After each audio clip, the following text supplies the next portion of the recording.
그러니까 앞에 있는 21가지 제약들을 쭉 나열해 놓고 야야야, 이 제약들은 사형이다. 사형에 해당하는 일을 행하는 사람을 사형인데 거기다가 또 행하는 사람에 대하여 옳다고 하는 우리도 뭐라고 하신 겁니까 지금? 예, 사형이다. 이렇게 이제 말씀하시는 거예요. 사랑하는 성도 여러분들, 오늘 설교 제목이 뭡니까? 예, 관계가 많은데 오늘은 우리가 거룩한 자로서 성도로서 어떻게 인간관계를 맺을 것인가? 뭐 여러분들 지금까지 신앙생활하면서 엄청 많이 들었을 텐데 오늘도 작은 깨달음이 있으면 좋겠습니다. 먼저 성도의 인간관계에 들어가기 전에 예수님과 성령님의 이 관계를 살펴보면서 우리를 한번 뒤돌아봤으면 좋겠어요. 여러분, 예수님과 성령님의 이 공통점이 뭡니까? 누가 물었습니다. 주일학교 아이들이 복도에서 만났습니다. 선생님, 예수님도 성령님도 하나님인데 이 두 분의 공통점과 차이점을 논술해 주십시오. 이렇게 우리가 질문을 받았으면 우리가 뭐라고 대답하면 될까요? 공통점은 많이 있지만, 그죠? 뭐 창조주면서 전능자면서 다 똑같은 명장 아니겠습니까? 근데 핵심이 딱 두 가지입니다. 예수님과 성령님은 뭐가 공통점이냐? 첫째는 하나님으로 동일하다. 이거는 뭐 신학께서 너무 정확한 거죠. 두 번째는 뭐냐니까 보혜사로 동일하다 이겁니다. 그럼 다른 점은 뭡니까? 이렇게 물으면 역할이 다르다라고 우리 특세 때 제가 잠깐 말씀드린 적이 있었어요. 예수님의 역할, 사역이 다르고 성령님의 역할, 사역이 다르다. 그럼 어떻게 다르냐? 예수님은 죄인을 위해서 대속물이 되어야 되니까, 제물이 되어야 되니까 뭐가 있어야 됩니까? 채가 있어야 돼요. 채가. 몸이 있어야 되잖아요. 그래서 화목제물로 위에서 뭘 가지고 오는 겁니까? 몸을 가지고 오는 거죠. 그걸 우리가 뭐라 그러죠? 성육신이라 그러잖아요. 그래서 예수님은 육체를 가지고 오셨고 시간과 제한을 뚫고 이 땅에 오셨다. 이렇게 말씀할 수가 있고요. 또 성령님은 살리는 영이다. 그래서 성도 안에 예수를 믿는 자들 속에 각각의 심령 속에 들어옵니다. 그걸 내주한다 그러죠. 이 내주하시는 성령이 들어와 가지고 가만 계시느냐? 가만히 있습니까, 성령이 우리 안에서? 만약에 가만히 있다고 하면은 예수를 믿고 구원받은 것으로 끝이 나면 되는 거예요. 또 다른 보혜사가 필요 없습니다. 근데 굳이 또 다른 보혜사라고 칭하면서 이 성령이 왜 우리 안에 들어오냐 이거예요. 왜 들어오는 겁니까? 우리의 아직 이 몰딩되지 못한, 아직 깎이지 못한 성질, 성격, 인격 이런 것들을 성령의 열매, 예수님께서 행하신 그 열매를 통하여 성화시켜 가는 거죠. 말하는 것, 행동하는 것, 생각하는 것, 믿음으로 바라보고 믿음으로 해석하고 하나님이 하실 일이 있다. 저 사건 속에도 하나님이 하실 일이 있다. 이 물질적 피해 가운데도 하나님이 하실 일이 있다. 계속 이제 성령은 우리 안에서 하나님과 밀접한 관계를 이루도록 성화해 가게 한단 말입니다. 그러면서 우리 안에서 마지막까지 그 뭐라 그러죠? 우리 차 잘못 때가 있으면 무슨 차가 와가지고 이렇게 끌고 가잖아요. 우리를 뭐 하는 겁니까, 성령이? 우리를 마지막까지 견인한다. 이렇게 이제 신학께서는 표현한단 말입니다. 그래서 우리를 견인하는 역할, 마지막까지 그렇게 이제 역할을 분담하고 있다라는 거예요. 이런 다름 가운데, 이런 차이 가운데 예수님과 성령님과의 관계는 뗄 수 없는 불가분의 관계를 이룬다라고 이제 말할 수가 있는 거예요. 그것을 구체적으로 살펴보면 이렇습니다. 한번 띄워주시겠습니까? 첫째는 예수님이 탄생할 때, 자 보세요. 예수님이 탄생합니다. 그런데 성령님이 어떻게 들어옵니까? 예수님이 탄생하는데 성령으로 잉태하죠. 그죠? 임신하죠. 임신해야 출산하는 것 아닙니까? 두 번째는 뭐냐니까 예수님이 세례를 받는데 뭐로 세례받는 겁니까? 비둘기 같은 성령이 오셔가지고 임하는 거죠. 그 다음에 세 번째는 예수님이 성령을 받고 난 뒤에 뭐합니까? 40일 금식이 끝나고 난 뒤에 어떻게 하죠? 시험을 받으러 가는데 예수님께서 의도적으로 가는 게 아니고 어떻게 갑니까? 성령에 이끌려서 가시는 거예요. 그래서 여러분들 누가복음 4장 1절 2절 다 같이 한번 읽어보겠습니다. 시작. 예수께서 성령의 충만함을 입어 요단강에서 돌아오사 광야에서 40일 동안 이끌리시며 마귀에게 시험을 받으시더라. 아멘. 근데 독특하잖아요. 성령에 이끌리시며 그 다음 뭘 했습니까? 마귀에게 시험을 받으시는데 이 시험을 이깁니까? 못 이깁니까? 어떤 힘으로 말이죠. 물론 신성이 있지만 이 신성으로 성령에 이끌리는 거잖아요. 인성을 이걸 전에 섬겼던 교회 담임 목사님 뭐라고 표현하시냐니까 이렇게 표현하시더라고요. 신성이 인성에 양보한다. 저도 태어나서 처음 들어봤습니다. 그럼 지금 신학께서 그렇게 말씀하신다더라고요. 예수님의 신성이 있는데 이 신성을 주장하지 아니하고 인성에 양보한다. 때로는 인성이 신성에 양보한다. 이런 표현을 지금 신학께서 이야기를 하고 있다고 목사님께서 가르쳐 주신 적이 있어요. 어쨌든 우리가 마귀의 시험을 이기는 방법이 뭐냐라고 봤더니 누가복음 4장 1절 2절에 뭐라고 했습니까? 성령에 이끌릴 때인 거예요. 그럼 성령에 이끌리려면 어떻게 합니까? 그 앞에 보니까 성령에 뭐를 입어요? 없습니까? 성령의 충만함을 입어 이렇게 됐어요. 아까 9절에 누가복음 4장 1절 2절에 성령의 충만함을 입어 요단강에서 돌아오사 광야에서 40일 동안 성령에게 이끌렸다. 그리고 이끌려가지고 시험을 받으러 갔고 당연히 성령에 이끌리니까 그 시험은 이길 수 있는 시험이었다. 이렇게 말씀하시는 거죠. 이걸 우리에게 적용시켜도 우리도 어떻게 산다고요? 시험이 없을 수는 없으나 육체가 있으니까 그 시험마다 어떻게 해요? 성령께 이끌릴 때 우리가 이길 수 있는 거다라는 거예요. 또 네 번째는 참 독특한데요. 예수님이 기뻐할 때가 있지 않습니까? 그런데 기쁜 것도 뭐로 기뻐한다고 했습니까? 누가복음 10장 21절 다 같이 읽어봅니다. 시작. 그때에 예수께서 성령으로 기뻐하시며 이르시되 이렇게 되어 있는 거예요. 여러분들은 어떨 때 기쁩니까? 성진하고 그죠? 자녀들이 잘 풀릴 때, 형통할 때 다 좋아요. 다 좋은데 오늘 본문을 통하여 우리를 빗대보면 나는 과연 예수님처럼 성령으로 기뻐하는 날이 몇 번이나 있을까? 우리가 인생을 산다 하면서 신앙과 믿음 생활을 한다고 하면서 내가 성령으로 기뻐하는 그 순간이 과연 몇 번 있을까? 이걸 좀 뒤돌아봤으면 좋겠어요. 마지막 다섯 번째로 예수님께서 뭐 하는 거요? 다시 살활. 육체가 다시 사는 걸 뭐라 그럽니까? 부활이라 그러잖아요. 부활할 때도 뭐하고 결부가 됩니까? 성령과 탁 어울린다는 거예요. 그래서 로마서 1장 4절 다 같이 읽어봅니다. 시작. 성령의 영으로는 죽은 자들 가운데서 부활하사 능력으로 하나님의 아들로 선포되셨으니 곧 우리 주 예수 그리스도시니라. 이렇게 예수님의 탄생 그리고 공생에 시작하는데 세례받고요. 그리고 시험을 받고 또 부활할 때 그리고 일상 가운데 예수님께서 기뻐하시는 그 모든 것들도 뭐와 결부됩니까? 성령님과 그 관계성 안에서 성령과의 관계성 안에서 이루어지더라 라는 것을 우리가 듣고 우리 안에서 감안할 때 우리는 성도로서 어떤 관계를 이루어가야 될까 라는 게 이제 도전이 되지 않겠어요? 특히 여러분들 바울은 오늘 본문에서 타락한 인간들의 실상을 쫙 나열합니다. 그리고 장로님 기도해 주셨는데 우리는 연약하기 때문에 부족하기 때문에 타락할 수밖에 없어요. 죄를 지을 수밖에 없단 말입니다. 그 가운데서 하나님과의 관계가 어떠한지 오늘 본문 신랄하게 우리에게 보여주고 있어요. 그래서 28절 한번 보시겠습니까? 로마서 1장 28절 함께 읽어봅니다.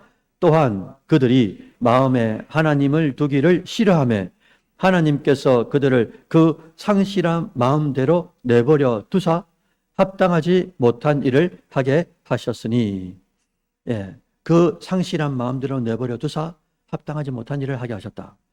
여러분 28절 9절에서 결정적인 게 뭐냐? 복음을 모르는 이방인들은 그들 마음에 하나님을 두기 싫어한다라고 기록되어 있는 거예요.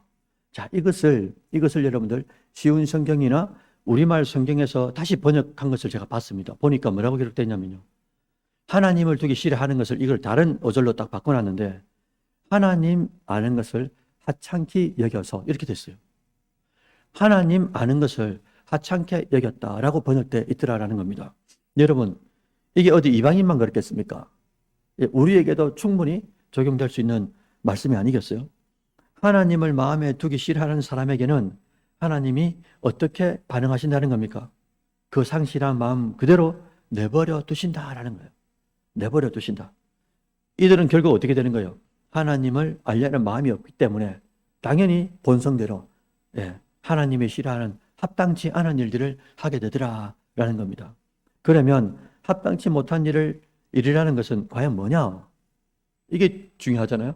그래서 29절부터 30절, 31절에 21가지 죄악들을 쫙 나열해 놨습니다. 특히 오늘 설교의 핵심이 뭐냐? 32절인 거예요. 32절 다시 한번 읽어봅니다. 시작. 그들이 이 같은 일을 행하는 자는 사형에 해당한다고 하나님께서 정하심을 알고도 자기들만 행할 뿐 아니라 또한 그런 일을 행하는 자들을 옳다 하나니라. 진짜 아멘입니다. 저도 그런 때가 엄청나게 많습니다. 사실 이게 우리 자신의 모습이 아니겠냐 이거죠. 이렇게 하면 하나님이 싫어하는 걸 우리가 감지할 때가 있어요. 하나님이 감지하게 합니다. 감지하는데도 우리 어떻게 하는 겁니까? 싫어하는 줄 알면서도 우리는 그 일을 해요. 그 말을 해요. 그렇게 생각을 해요. 그러면서 다른 사람 앞에서는 어떻게 하느냐? 그거 그럴 수밖에 없는 이유, 변명, 합리화하는 우리 모습들이 얼마나 많으냐라는 거예요. 더 중요한 것은 사형당할 일을 행하는 자에 대하여 혹시 우리가 이 관계 속에 말입니다. 사형당하는 일을 그 사람이 하고 있어요. 비방하고 누구에 대하여 수군수군하고 이런 일을 하고 있는데 우리가 성도 속에서의 관계, 교인 관계 속에서 그 악행을 하고 있는데도 뭐 하는 겁니까? 그렇게 말하고 비방하고 수군수군 하는데 그 사람에 대하여 옳다 하는 이도 오늘 본문에 뭐라고 했습니까? 아까 32절에. 사형에 해당한다고 그대로 못을 박아놓은 거예요. 이게 여러분, 이게 우리에게 경각심으로 들어와야 된단 말입니다. 그렇다고 여러분들 사사건건 옳고 그름을 따지고 지적하자라는 말이 아니잖아요. 그럼 뭡니까? 잘 분별해서 하나님께서 불법과 불의를 우리 삶에 버리게 해주시고 특히나 정직하게 정도의 길을 성도로서 갈 수 있도록 말할 수 있도록 생각할 수 있도록 그리고 내가 악행을 하고 있으면 딴 사람한테 영향을 주면 안 되잖아요. 양심이 있으면 부끄러운 줄 알아야 되지 않겠습니까? 우리가 각마다 직분을 맡은 자로서 여러분 오늘 본문이 말씀하듯이 사형에 해당하는 자가 누군 거예요? 두 사람이 존재하죠. 하나는 악행을 하고 있는 사람, 그 다음에 두 번째는 뭡니까?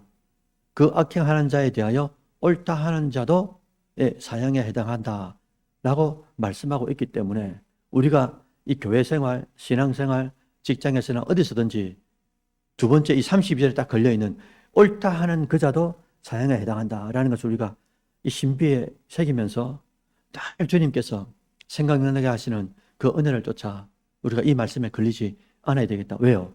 이 말씀에 걸리면 관계가 안 되는 거예요. 우리가 아무리 돈을 쓰고 뭘 써도 관계가 안 된단 말입니다. 왜? 진리의 말씀이 안 된다고 되어 있기 때문에. 그래서 여러분들 지금 현재를 살아가는 직장인들에게 국민일보에 앙케이트 조사가 나왔더라고요. 오래됐습니다. 직장 생활에서 가장 어려운 게 무엇입니까? 라고 물은 겁니다. 여러분 뭔가 같습니까? 일을 많이 하는데 연봉이 작아요. 그 다음 뭡니까? 퇴근 시간이 지나고 난 뒤에 일을 하는 걸 뭐라 그러죠? 자녀. 그죠? 그럼 원래는 뭐가 나와야 되는 겁니까? 그 일에 대한 합당한 이 돈이 나와야 되잖아요. 그러니까 이런 것들이 이렇게 막 이야기하는 겁니다.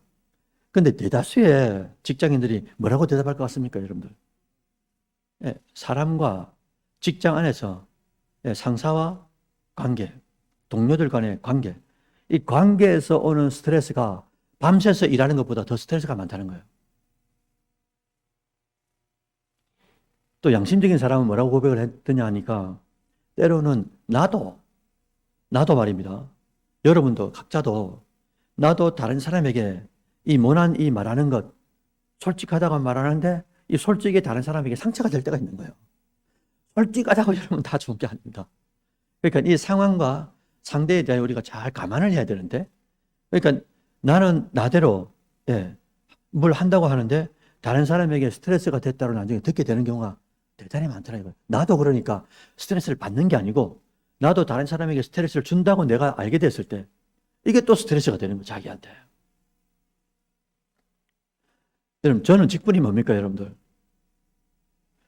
저는 여러분들 지금도 오후 예배 때 우리 청년들이 기도해 주실 때, 장로님이, 권사님이 수요일 날마다 기도해 주실 때, 우리 담임 목사님 이렇게 기도하잖아요.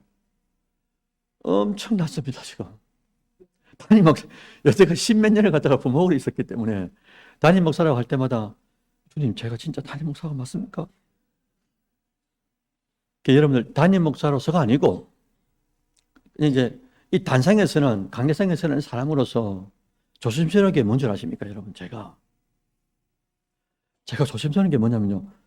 저 때문에 저는 몇 교회를 이렇게 섬겨봤지 않습니까? 교회가 왜 아픈지, 왜 행복한지, 왜 즐거운지, 이걸 쭉 봐왔잖아요. 저 때문에, 교육자 때문에, 특히나 담임 목사 때문에 교회가 어려워지고 상처받는 성도가 한 명이라도 있다고 하면은 이게 엄청나게 저한테 너무 무거운 거예요. 그래서 제가 기도할 때마다 늘 기도하는 제목이 있습니다. 하나님, 저를 좀 불쌍히 여겨달라고. 왜 그런지 압니까? 저 때문에 교회에 덕스럽지 못하고 또 저 때문에 누군가가 저도 모르는데 저도 뭔가를 말하고 행동한다고 했는데 그 상대에게 상처가 되는 경우가 얼마나 앞으로도 많이 있겠어요. 그 상처받은 사람은 어디 가서 이걸 말하겠습니까? 그것도 담임 목사한테 상처받은 건데. 그런 것들을 저 때문에 이 교회에 민폐가 되고 영적으로 덕이 안 되고 상처가 된다고 이렇게 될 때 이게 엄청나게 조심스러운 거예요. 미리 제가 말씀드린 겁니다. 앞으로 같이 신앙생활 하다 보면 상처받을 때도 있어요. 저 때문에. 여러분 그때는 저도 잘 모르겠네요. 어떻게 해야 될지. 여러분 믿음대로, 감동대로 잘 이렇게 좀 풀어주셨으면 좋겠어요. 저한테 연락을 하시든지 막 전화가 욕을 하시든지. 임종을 앞둔 사람에게 물었어요. 지금까지 어르신 사시면서 후회가 되는 게 뭐가 있습니까? 라고 물으면 우리가 대충 감지하지 않겠습니까? 예, 참 곁에 있을 때 좀 많이 안아줘야 되는데 그렇게 못한 게 그렇게 눈물이 납니다. 먼저 미안하다고 말을 했어야 되는데 말 못했다는 거예요. 먼저 가서 그냥 손만 잡아줘도 되는데 근데 마음에 걸걸함이 있어도 먼저 집사님 지난번에 그렇게 했습니다. 집사님 죄송합니다. 손을 먼저 잡아주면 되는데 사랑한다고 먼저 말하면 되는데 그렇게 못한 것 때문에 이 마음에 한이 된 거예요. 후회가 되더라라는 겁니다. 결국은 그렇게 못한 것, 후회가 결국은 관계성 속에서 어떻게 되겠습니까? 좋은 관계를 만드는 게 아니고 덕스러운 관계를 만드는 게 아니라 이게 갈라지는 거예요. 관계가. 여러분 제가 교육자로서 지금까지 몇 교회를 섬겨오면서 항상 제가 빠뜨리지 않은 게 있었습니다. 뭐냐면 제가 교육 전도사로, 전임 전도사로, 강도사로, 부목사로 쭉 이렇게 섬기면서 담임 목사님을 만날 때마다, 담임 목사님을 섬길 때마다, 만날 때마다 제가 꼭 묻는 게 있었습니다. 목사님, 왜? 이런다고요. 그럼 목사님, 저도 이제 앞으로 목회를 할 거 아닙니까? 담임이 될 텐데, 목사님 좀 가르쳐 주세요. 뭐 말이고? 이런단 말이죠. 목사님은 지금까지 20년, 30년 목회를 하시면서 가장 중요하다고 생각하는 목회 철학이 뭡니까? 이렇게 묻습니다. 진짜 물어봤고요. 그러면 어떤 분은 저기 이제 다대포에 있을 때 이분은 기도라고 말합니다. 진짜 이분은 기도의 목회를 하셨어요. 그리고 어떤 분은 뭐라고 말하냐니까 뭐니 해도 목회자는 뭡니까? 설교라는 거예요. 말씀이라는 거예요. 이렇게 말씀하는 분도 있었고요. 또 어떤 분은 뭐가 없으면 아무것도 아니라 했습니까? 사랑이라고 말씀하시는 거예요. 진짜 이 목사님은 진짜 사랑의 목회를 하신 거예요. 그런데 제가 이제 소동에 한 4년 정도 있었던 것 같아요. 소동에 동부교회라고 있습니다. 그 교회 지금 원로 목사님이 되셨는데 이 목사님이 진짜 아버지 같은 분이고 큰형님 같은 목사님인데 참 친근한 목사님이에요. 이 목사님의 특징이 뭐냐니까 꼬맹이나 어른을 대할 때나 똑같은 거예요. 여러분 그게 쉽지 않습니다. 꼬맹이를 대할 때나 어른을 대할 때나 어르신을 대할 때도 태도가 똑같은 거예요. 그러니까 앞에서나 뒤에서나 똑같단 말입니다. 이게 얼마나 목회자에게 이 장점이 되는지 몰라요. 저도 이제 커피를 좋아하시니까 이 목사님이 항상 저희들을 이제 대동하고 어디로 가시냐니까 일광도 한번 갔다가 그 커피숍 지금 많이 생겼단 말입니다. 일광도 가고 뭐 이렇게 커피를 이제 맛바라면서 그렇게 말씀하시는 거예요. 그때 또 제가 묻죠. 목사님은 목회의 가장 중요한 목회 철학이 뭐라고 정하십니까? 이렇게 물으면은 목사, 예 목사님, 네 아무리 강대이상에서 수요 예배 설교, 새벽기도 설교, 네 천사의 설교를 해도 은혜 못 받는 사람이 있다. 예? 이건 누구겠습니까? 예, 오태환 부목사로부터, 오태환 담임 목사로부터 관계가 틀어진 사람은요, 천사가 와서 설교해도요, 천사 같은 설교를 해도 은혜가 안 되는 거예요. 왜요? 이미 그 전에 뭐가 깨진 겁니까? 관계가 깨져버리니까 어떻게 된단 말입니까? 은혜가 안 되는 기적이 일어나는 거예요. 여러분, 은혜가 돼야 되는데, 은혜가 안 되는 그 밑바닥에는 뭐가 있단 말입니까? 관계가 그만큼 중요하다는 거예요. 그래서 우리는 범사에 로마서 12장 18절을 이 신비에, 이 마음에 팍 새겨놔야 되는 거예요. 우리가 그 상감청자라 그러잖아요. 청자가 많지 않습니까? 도자기가. 상감이 무슨 말입니까? 새기는 걸 말해요. 새기는 거. 그냥 칠한 거 말고 말이죠. 새겨가지고 넣어놓은 걸 말하거든요. 이렇게. 넣고 이게 색을 칠했단 말입니다.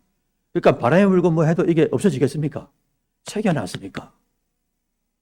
로마서 12장 18절 다 같이 한번 읽어볼까요? 시작.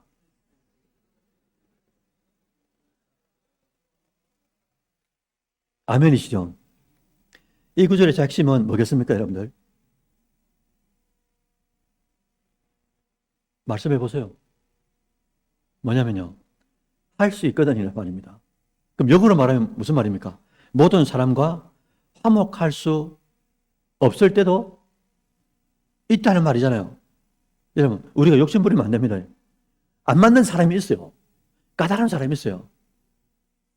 그걸 말씀하시지 않습니까? 로마서 12장 18절에 모든 사람과 더불어 화목하는데 그 앞에 뭐라고요? 할 수 있거든이라고 하셨단 말이죠. 할 수 없는 관계도 있는데 그때도 우리는 어떻게 한다고요? 예, 최선을 다해서 나와 안 맞는 사람이지만 참 까다로운 사람이지만 누가 봐도 그 사람을 까다롭게 생각하는 거예요. 그럼에도 불구하고 그 까다로움 속으로 우리는 들어가야 된단 말입니다. 왜? 주님께서 까다로운 내 속에 들어오셔가지고 나를 까다로운 나도 그렇게 건져주셨으니까 그거를 생각하면은 못 들어갈 곳이 없는 거예요. 우리가 까다로움 속으로.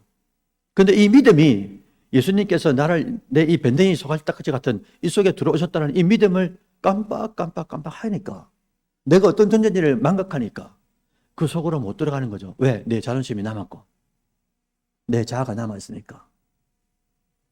그래서 지금부터 본론 몇 가지를 말씀드리고 그럼 관계를 어떻게 구체화할 거냐, 좋게 할 거냐. 여러분, 때로는 관계의 개선을 위해 세상 것으로 우리가 풀려고 할 때가 종종 때로는 대단히 많습니다. 그래서 우리가 해야 될 일이 뭐냐니까 세상 것으로 풀려고 하다가 낭패를 볼 때가 많이 있다 이거예요. 그렇기 때문에 우리가 기다려야 됩니다. 하나님 풀어줄 때가 있어요. 기도하면서 기다리고 하나님 앞에 맡겨야 됩니다. 야곱이 말이죠. 20년 만에 어디로 돌아옵니까 지금? 고향으로 돌아오는 길에 소식을 들었습니다. 에서 형이 수백 명의 스파르타 군인들을 데리고 훈련된 군인들을 데리고 누굴 죽이러 오는 겁니까? 지금 몇십 년 동안 왜 이를 갈았습니까? 내 동생 임마가 내 장자의 명분이라든지 이런 것들을 속여가지고 가져갔으니 이걸 나중에 깨닫고 에서가 계속 칼을 간 겁니다. 그러니까 실제로 나를 잡으러 군인들을 대동하고 온다는 소식을 들은 거예요. 그때 이 야곱의 처음에 어떻게 합니까? 뭐로 선물로 주죠?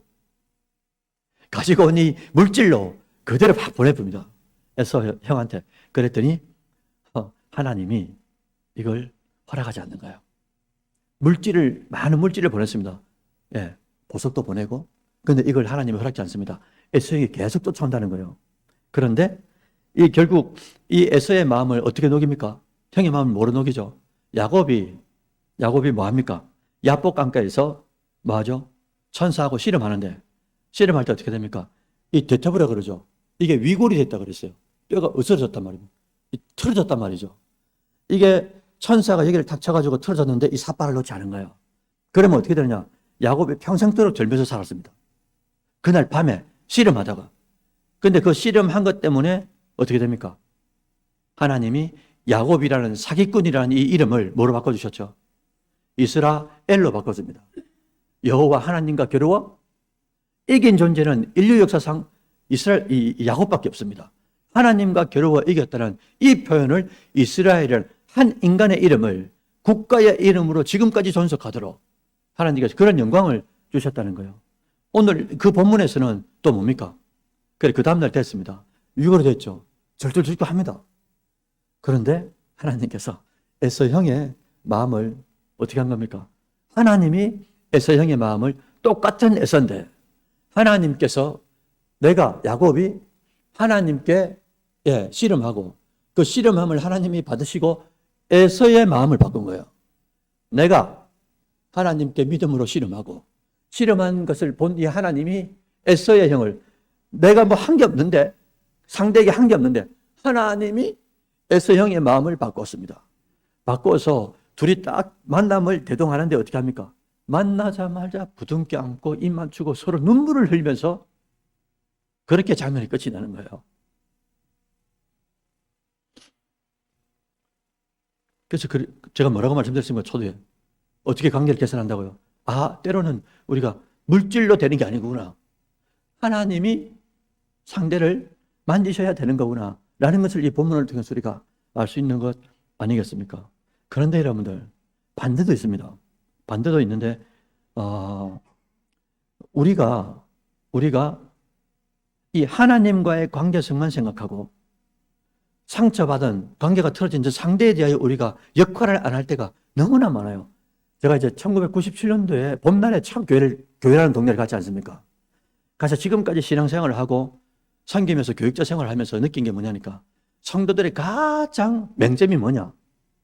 성도들의 가장 맹점 중에 하나가 뭐냐면요. 하나님과의 관계는 어떻게 만들어요? 왜? 나 기도하면 되니까. 라고만 생각하는 거예요. 근데 하나님이 어떨 때는 손은 안 댑니다. 내가 저 상대에게 직접 가기를 기다릴 때가 있는 거예요. 우리는 하나님을 믿는다고 하기 때문에 하나님께 계속 감동을 주시는데도 저 상대에게 안 가. 왜? 내 자존심이 허락지 않는 거예요. 그런데 하나님 앞에 오는 건 자존심이 허락을 해. 왜?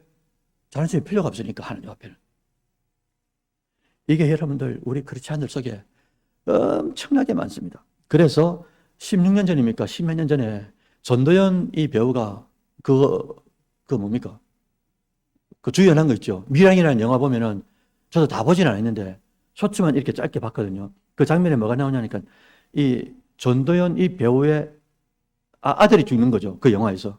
아들이 죽었습니다. 어떤 살인자가 아저씨가 이 아이를 죽인 거예요. 그런데 이 살인자가 감옥에 들어갔습니다. 전도연이 감옥에서 만났습니다. 만나니까 뭐라고 말하는 겁니까? 이 살인자가. 이 엄청난 아들을 잃은 상처밖에 없는 이 어머니한테 뭐라 하는 겁니까? 나는 자유하다 한 거예요. 나는 하나님께로부터 용서받았다고 말한 겁니다. 그때 전도연이 교회 딱 장면이 바뀌면서 교회에서 하염없이 웁니다. 내가 용서한 적이 없는데 내 아들을 잃은 내가 용서한 적이 없는데 어떻게 저 살인자가 용서함을 받냐 이거죠. 하나님의 그런 하나님이 그럽니다. 이 영화가 기독교에 대하여, 교회에 대하여, 우리에 대하여 뭐를 말하냐 이거죠. 뭐를.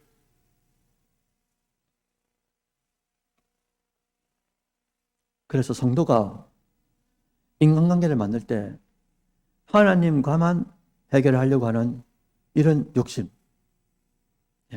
하나님과만 해결하면 모든 것이 끝난다. 단 저 사람하고는 내가 상종하지 않는다. 이게 마귀한테 쏘는 쏙입니다. 라는 것을 우리가 진짜 각인해야 된다라는 거예요. 특별히 우리가 관계에 있어서 또 조심해야 될 게 있습니다. 뭐냐니까 어떤 사람과 관계가 안 좋다는 이유, 저건 내 마음에 안 드는 거예요. 그리고 무슨 일을 같이 동력하다가 이게 삐걱거린 적이 있었습니다. 근데 그런 이유가 있어가지고 이게 제3자들하고 이야기를 쭉 하다가 그 사람 이야기를 하게 된 거예요. A라는 사람을 이야기하게 됐는데, 근데 이 무리들에게, 전혀 그 사람에 대해서 모르는 이 무리들에게 뭐라고 하냐니까 부정적인 말을 섞어버립니다. 그리고 그 사람에 대해서 나쁜 사람의 분위기로 만드는 거예요. 여러분 아까 뭐랬습니까? 비방하는 자, 수근수근하는 자, 이 뭐에 해당한다고요? 사형에 해당합니다. 그런데 이 사람들은 아무것도 모르는 거예요. 그 사람이 나쁜지 뭔지. 왜? 나의 각도로만, 내 해석으로만 이 사람은 듣는 거니까. 그럼 모르고 듣고 이걸 옳다고 하는 사람은 어떻게 되는 겁니까? 아까 본문에 우리는 그렇게 할 때가 많은 거예요.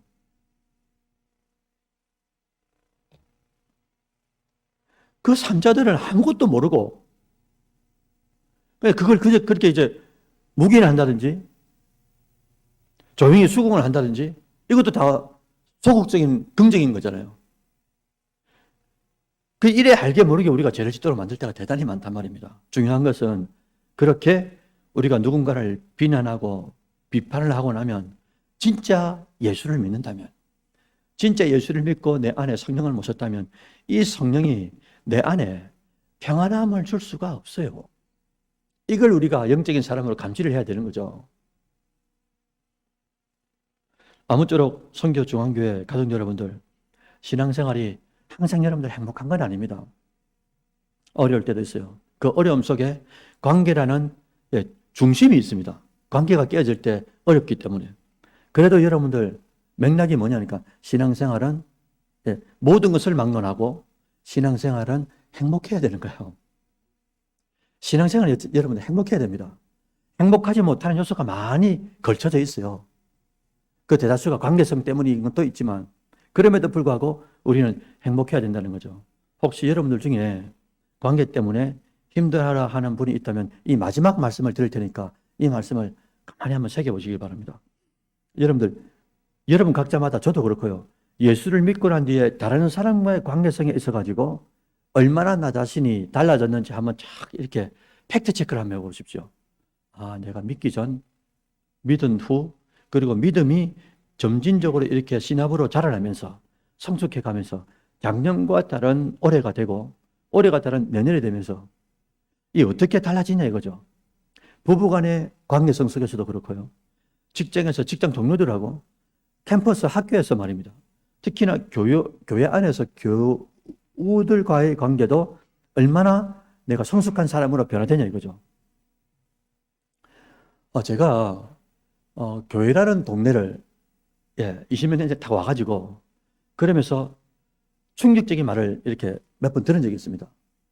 그게 무슨 말이냐니까 예수는 좋은데 이런 말 들어보셨죠? 예수는 좋은데 교회가 싫다는 거예요. 우리로서는 이해가 잘 안 되지 않습니까? 그런데 초신자들이나 교회 밖에서 바라보는 우리가 사람들이 예수는 좋은데 교회가 싫다는 거예요.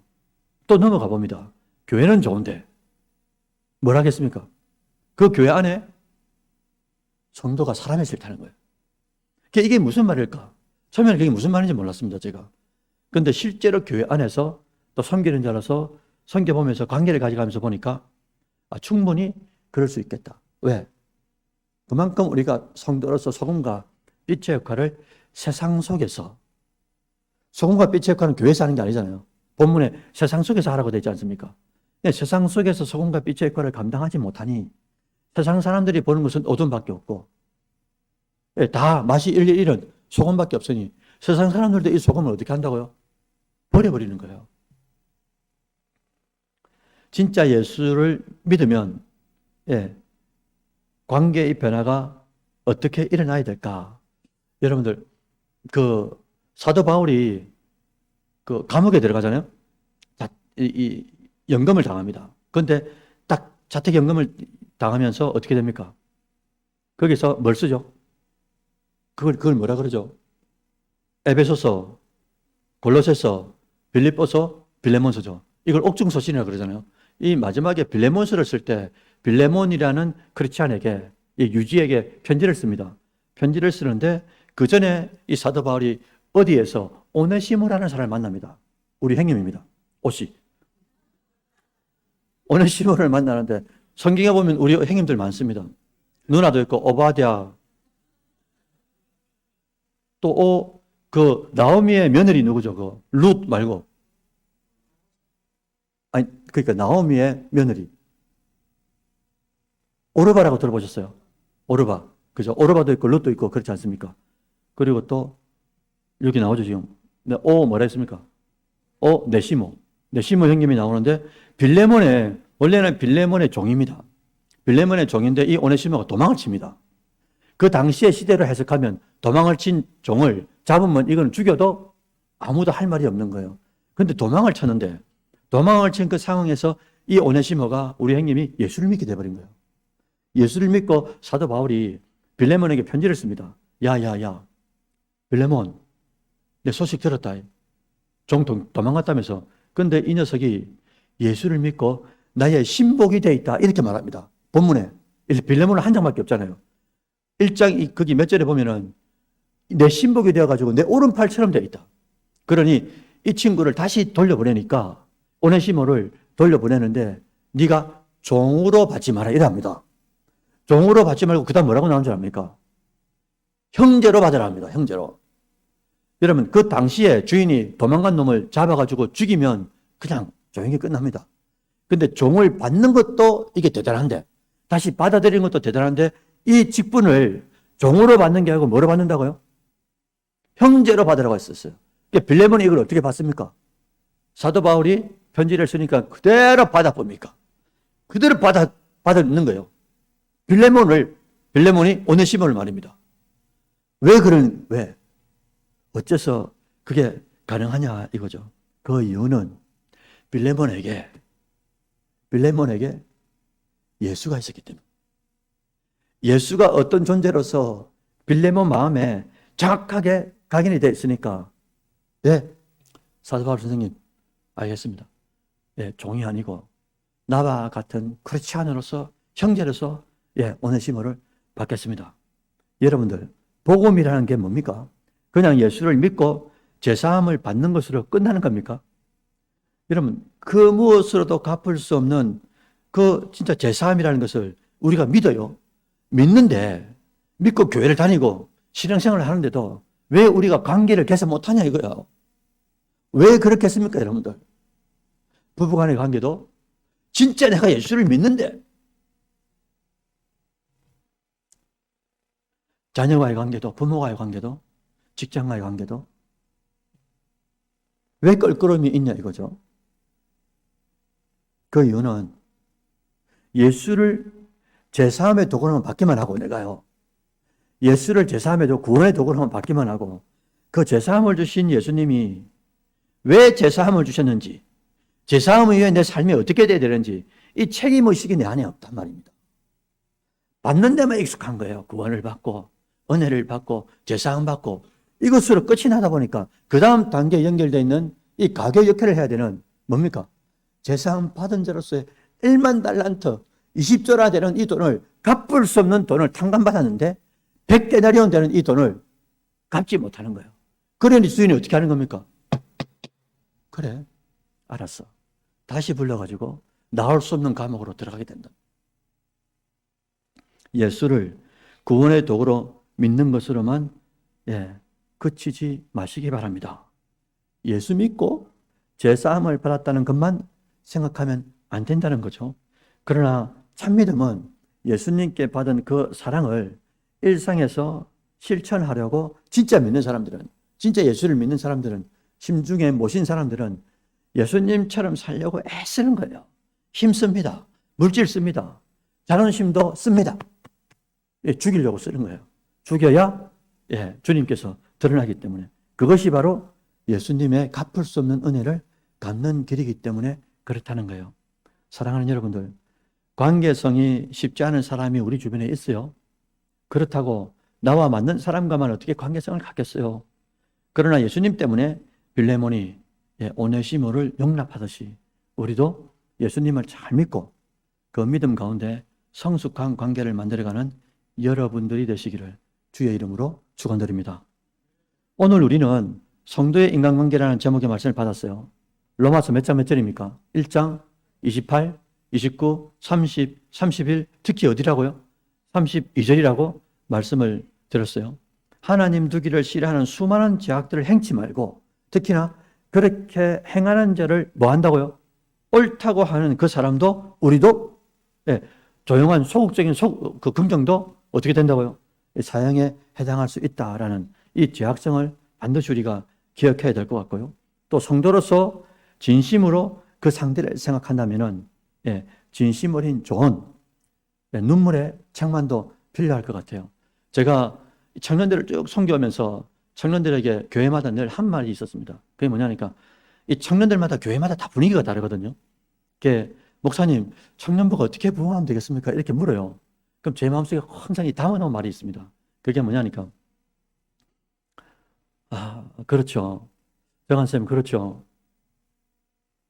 그러면서 제가 하는 말이 이겁니다. 청년부가 부흥하려면 그 교회 안에 청년들에게 눈물로 진짜 뭐라 할 수 있는 선배가 있으면 됩니다. 이렇게 말합니다. 청년들에게 진짜 눈물로 뭐라 할 수 있는 선배가 있는 그 교회는 반드시 하나님에 가만두지 않는 거예요. 뭐라 한다는 말은 무슨 말입니까? 진짜 주의 사랑이 있는 거고. 그러면서 이 후배들이, 청년들이 진짜 주님 앞에 잘 되기를 바라는 그 사랑으로 눈물을 흘린단 말이죠. 그래서 여러분들, 우리 교회는 과연 어떤가? 좀 이따 셀 모임 하실 때 한번 나눠보시길 바랍니다. 이래 말하면 목사님 상처받는 거 아닌가? 상처는 여러분 늘 받는 거예요. 그죠? 살리는 상처가 괜찮으니까. 집사님 괜찮을라나? 여러분, 인생이 잠시입니다. 두려울 게 뭐가 있겠어요? 그러나, 진정성 있게, 그죠? 진심으로, 성도를 사랑하는 마음으로, 우리가 눈물로 진짜 조언하고 책망하면, 만약에 관계가 그것 때문에 틀어졌다 하더라도, 누가요? 아까 예수를 누가 바꿉니까? 그 진심을 하나님이 보면, 하나님이 상처받은 그 심령을 녹이는 거예요. 이걸 한두 번이라도 경험한 사람들은 어떻게 하겠습니까? 이걸 경험해야 되잖아요. 이게 세상에 없는 거기 때문에. 하나님께서 조율을 하시는 걸 우리가 경험해야 되지 않겠어요? 그리고 관계를 풀어나갈 때 오늘 주신 말씀이 야곱처럼 하나님 없이 물질로 풀려고 할 때 안 되는 거구나. 그런 것도 우리가 좀 깨달았으면 좋겠고, 밀양의 영화처럼 하나님과만 해결하면 된다. 이건 정말 우리가 세상에서 해서 안 되는 일. 그죠? 상처받은 믿지 않는 사람이나 믿는 사람이나 누구든지 간에 내가 가서 죄송한 게 있으면 죄송하다 이야기하고, 자존심이 상하는 일이 있다 하더라도 자존심을 내려놓고 그분께 가서 먼저 손을 내미는 자. 왜? 인생이 짧고 후회할 일이 너무 많기 때문에 먼저 그렇게 나갈 수 있는 이유는 뭐라고요? 내 안에 누가 있기 때문입니까? 밴댕이 소갈딱지 같은 내 안에 위대한 창조주 예수 그리스도의 영이 내 안에 들어오셨기 때문에, 그분도 내 안에 들어오셨는데 나는 조용히 있으면 어떻게 됩니까? 성령이 나를 이끌어가는 대로. 아까 그러셨잖아요. 시험을 받으러 갔다 그랬죠. 예수님이 누구한테 이끌리는 겁니까? 성령에 이끌려서 가면 아무리 그 마귀들이 시험해도 그 시험으로부터 어떻게 하는 겁니까? 성령에 이끌리셨으니까 성령에 다 이기게 하신다라는 거죠. 그래서 관계 개선의 핵심은 빌레몬이 도망간 종인 오네시모를 용납할 수 있었던 결정적인 요인은 예수를 구원의 도구로만 믿은 게 아니고 진짜 내 삶에 예수님처럼 살려고 애쓰고 힘쓰고 돈 쓰고 다 써가면서 소진하면서 나를 비워가면서 없네요. 나를 비워가면서 뒤에 보이죠? 첫째, 둘째, 셋째. 나를 비워가면서 진짜 배워가면서 전하는 여러분들의 남은 생애, 그 남은 생애 속에 모든 관계가 예수님 때문에 성숙해지는 여러분들의 삶이 되시기를 주의 이름으로 축원드립니다.